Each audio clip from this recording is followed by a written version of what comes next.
Hi, folks. It's Keith, Victor Echo 3, Sierra Victor Quebec, and Victor Alpha 3, Kilo Echo India. What I'd like to do is talk about something that terrifies people. It really does. Um, Getting on the air. So I think I'm simply going to call this video my top 10 tips for getting ready to get on the air, because this is pretty scary stuff when you do it. It's funny because years ago, 1980s, 1990s, it wasn't. There was a novice band in the US and basically a novice license in Canada.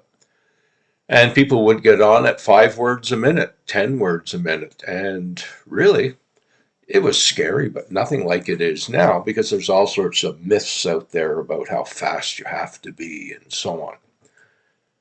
So I think we're just going to go through 10 things that I think, if you can do it right, will ease you into getting on the air. So the first one, don't wait until you're perfect. For one thing, you never will be. You will always make mistakes. Even the most seasoned operators make mistakes. And when you first start off, oh my goodness, are you going to make a lot of them? And you're going to be as embarrassed as anything. But the issue is, no one cares.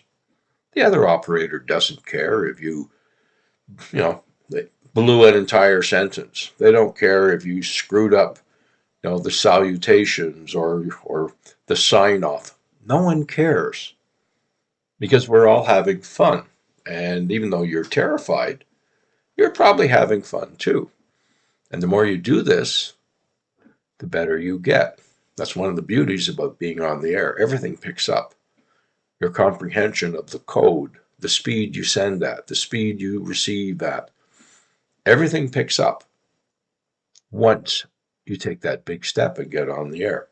So don't wait until you're perfect. I know lots of people, they copy code off of a computer program or even in a club. They go to the various clubs and they take courses and so on, and they get so frustrated because they're not getting 100%. You probably never will, not unless you're an exceptional person. You will always miss stuff. If I look at my VE3 call, VE3 SVQ, go ahead and count the number of dits in that call. How easy is it for an operator to miss, for instance, the 3 dits, diddy dit for the S? How easy, when conditions are noisy, is it for an operator to miss one of them? And instead of an S, think they heard an I. All right, so don't try and be perfect. You will miss words, you will miss letters. And once you start writing down what people are sending you, you start to see sentences. And yeah, you miss a letter here, you miss a letter there, you might even miss a whole word. But the sentence makes sense to you. So don't wait until you're perfect. You'll be waiting an awful long time. The other myth is that you have to be fast. We all see these operators are pounding away 20, 25, 30, 35 words a minute. You don't have to be that fast. You don't even have to try to be that fast. If you look at some of the other videos I have here on the SKCC, the reverse beacon network, and so on, there's an awful lot of people sending slow speed code, QRS. There's a lot out there. And you can have an awful good time starting there. And yes, over time, over years, whatever, your speed will pick up. But to get on the air, no, you don't have to be that fast at all. There's an awful lot of people that are sending and receiving at 12 words a minute or less. If you're on the reverse beacon network and it shows you how fast they're sending, there's a lot sending at 10. More Europeans, I would say, sending below 10, between 7 and 10. That may be because of their licensing requirements. I don't know the reason for that.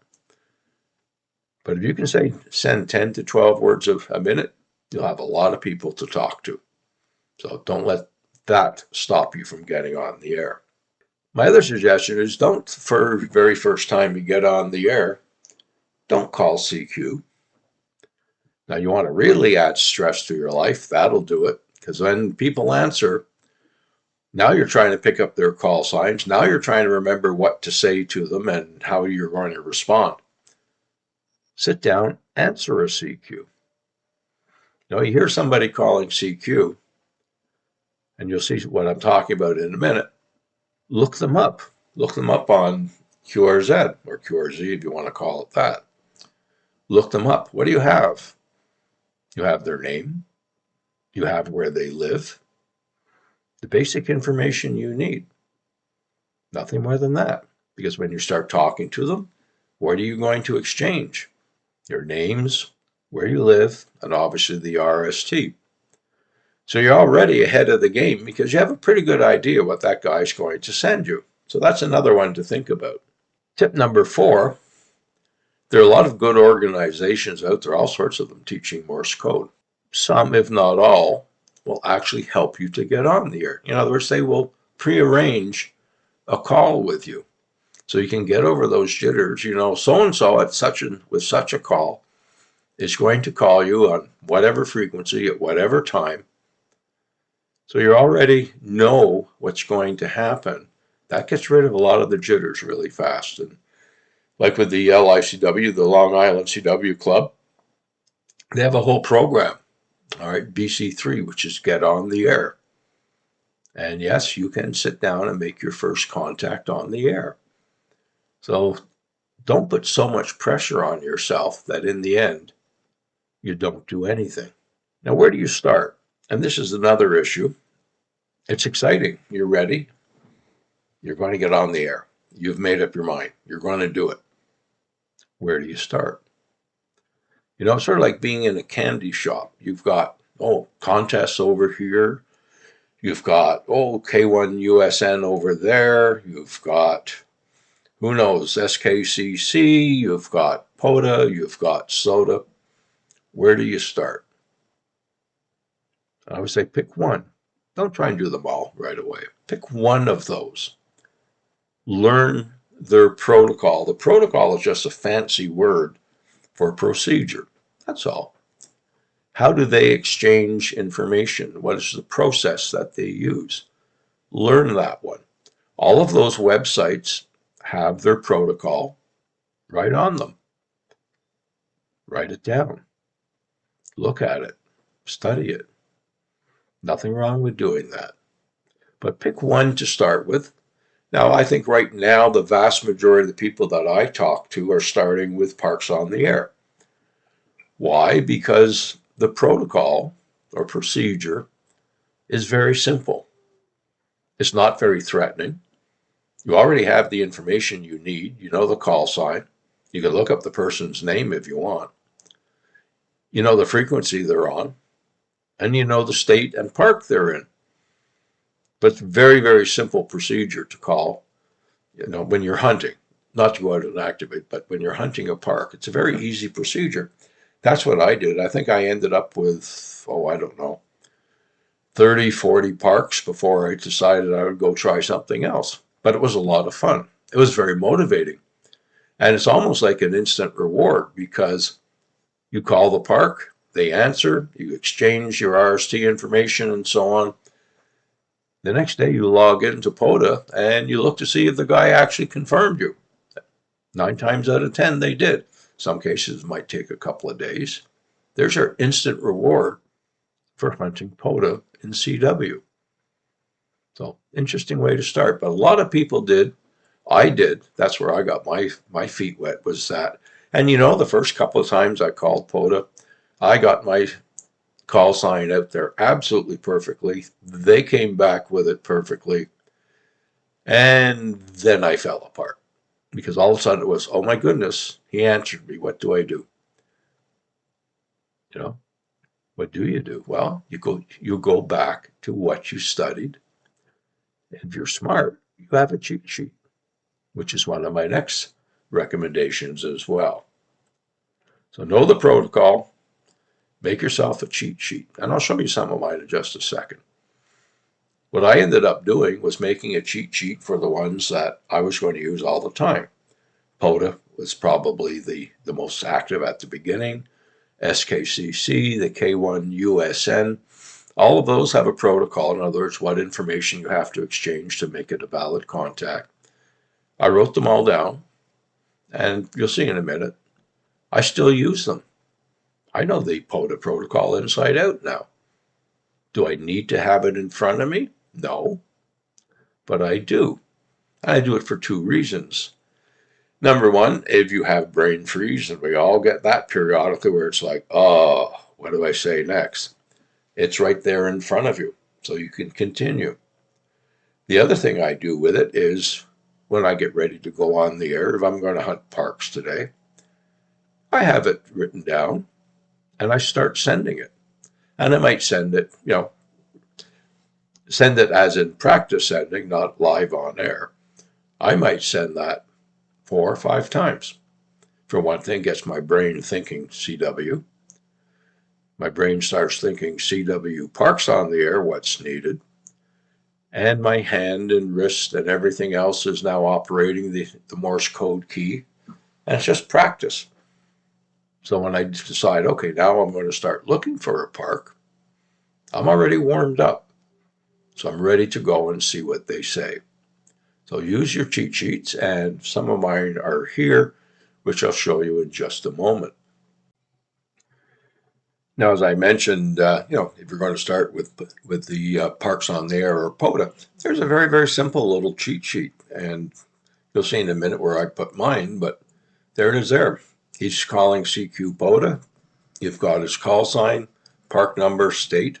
You can get that right off of their website. So if you're going to send your call, he's going to answer. Most of the time, they'll say good morning, good afternoon, good evening, whichever it happens to be. And then your RST, which they will send, and their state. It's pretty easy. When you hear the BK that comes from them, that's when you know it's now your turn. So you answer same thing, BK.